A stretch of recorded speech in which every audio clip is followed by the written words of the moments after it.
आज की इस वीडियो में हम चर्चा करने वाले हैं मनुष्यों के दांतों के कार्य, संख्या और प्रकार के बारे में। कहने का अर्थ है कि मनुष्यों के दांतों के कार्य क्या हैं। मनुष्यों के दांत भी कई प्रकार के होते हैं। तो आज की वीडियो जो है बिल्कुल दांत के ऊपर होने वाली है। तो हम जानते हैं क्या, मनुष्यों में कुल 32 दांत होते हैं और वो जो 32 दांत हैं वो 4 प्रकार के होते हैं। ठीक है, वो 4 प्रकार कौन कौन से हैं? तो 4 प्रकार आपके सामने ये रहा। कौन कौन सा? पहला जो है वो कृंतक होता है, दूसरा रत्नक होता है, तीसरा अग्रचवर्णक होता है और ये जो चौथा है वो चवर्णक होता है। ठीक है, ये चौथा चवर्णक होता है, 4 वाला। तो इस प्रकार से 4 प्रकार के दांत होते हैं। अब इन चारों दांतों का, 4 प्रकार के जो दांत हैं, इनके जो कार्यों की अगर चर्चा की जाए तो ये जो कृंतक है इसका कार्य है किसी भी वस्तु को पकड़ना और उसको काटना।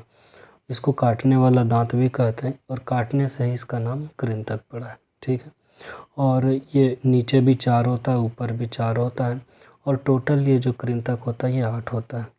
मैं आपको एक फ़ोटो के माध्यम से भी कुछ देर में दिखाऊंगा कि हमारे यहाँ दांत, हमारे मुंह में दांत कितने प्रकार के होते हैं और कहाँ कहाँ होते हैं। दूसरा जो प्रकार है वो है रत्नक। इसका काम है चीरना और फाड़ना। ठीक है, इसका काम है पकड़ना भी और काटना और इसका काम है चीरना और फाड़ना। ये नीचे भी 2 होता है, ऊपर भी 2 होता है और कुल 4 दांत होते हैं इसके। और अगला है अग्रचवर्णक। ठीक है, अब ये जो अगला है अग्रचवर्णक, ये इसकी संख्या टोटल 8 होती है। नीचे भी 4 होता है और ऊपर भी 4 होता है। तो इसका काम क्या है? इसका काम है चबाना और किसी भी वस्तु को पीसना। पीसना मतलब हल्का हल्का दबाना, मिलाना, उसको बड़े पदार्थ को छोटे में तोड़ना। ठीक है, और लास्ट जो है वो है चवर्णक। इसकी संख्या 12 होती है।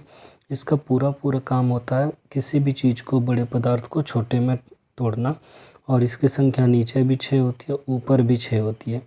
इसका काम है चबाना और कुचलना, इसलिए इसको कुचलने वाला दांत भी कहते हैं और इसका नाम चवर्णक है। चलिए अब एक फ़ोटो इमेज के माध्यम से हम देख लेते हैं कि कहाँ कहाँ कौन से दांत उपस्थित होते हैं। ठीक है, तो इस इमेज में आपको दिख रहा होगा ये नीचे जो 4 है, ये एरो दिया हुआ, इसको कृंतक कहते हैं। ये जो 4 इधर, 3 इधर से है। ठीक है, 3 इधर 3 इधर, 6, और यही ऊपर ये 3 इधर और ये 3 इधर, 6, टोटल 12 चवर्णक हो गए और ये 2 और इधर ये 2। ठीक है, 2 2 4 और ऊपर 4 और ये अग्रचवर्णक 8 होते हैं। तो कुल मिलाकर के आपको दिखा होगा कि टोटल 8 कृंतक होते हैं, अग्रचवर्णक 4 होते हैं और अग्रचवर्णक 8 होते हैं, रत्नक 4 होता है और कृंतक 8, रत्नक 4, अग्रचवर्णक 8 और चवर्णक 12।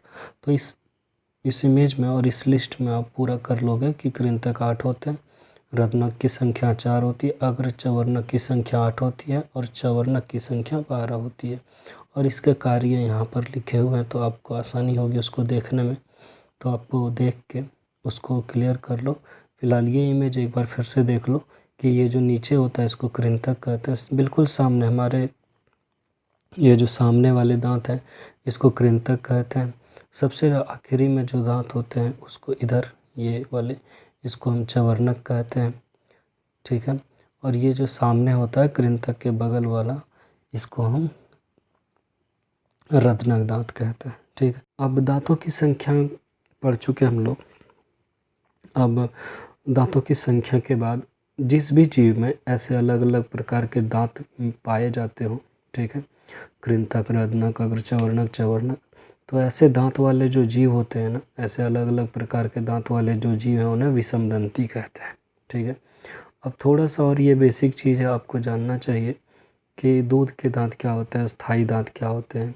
ठीक है, तो देखो यहाँ लिखा हुआ है क्या, बचपन में जो दांत निकलता है उसे दूध के दांत कहते हैं और उसकी संख्या 20 होती है। मतलब बचपन में हमारे पास 20 ही दांत होते हैं और बाद में बढ़कर ये 32 हो जाता है। ठीक है, 8 वर्ष यहाँ लिखा हुआ है कि 8 वर्ष की आयु तक ये दांत गिर जाते हैं। कौन से दांत? ये जो दूध के दांत होते हैं जिसकी संख्या 20 होती है, तो ये 20 का 20 8 वर्ष तक गिर जाता है और इसके बदले अस्थाई दांत निकल आते हैं। तो दूध के दांत के बदले जो दांत हमारे यहाँ आता है मुंह में, उसे हम स्थायी दांत कहते हैं। और इसकी संख्या जो होती है 32 होती है। तो स्थायी दांत की संख्या होती है 32, दूध के दांत की संख्या होती है 20। ठीक है। और ये जो 32 होता है उसमें से 16 ऊपर होता है और 16 निचले जबड़े में होता है। ठीक है। सामान्यतः स्थायी दांत जो है वो स्वस्थ व्यक्ति में जीवन भर रहता है और ये वृद्धावस्था में गिरना प्रारंभ होता है। मतलब जब आदमी की उम्र हो जाती है, ठीक है, तब वो दांत गिर जाते हैं, गिरना शुरू होता है। ज़रूरी नहीं कि गिर ही जाए सारा, वो गिरना शुरू होता है। अब ये मनुष्य के जीवन काल में ये जो दांत होता है ये 2 बार निकलता है, इसलिए इस अवस्था को द्विदंती कहा जाता है। ठीक है। तो उम्मीद है आपको वीडियो पसंद आई होगी। लाइक, शेयर और सब्सक्राइब ज़रूर करना है। मिलते हैं अगली वीडियो में।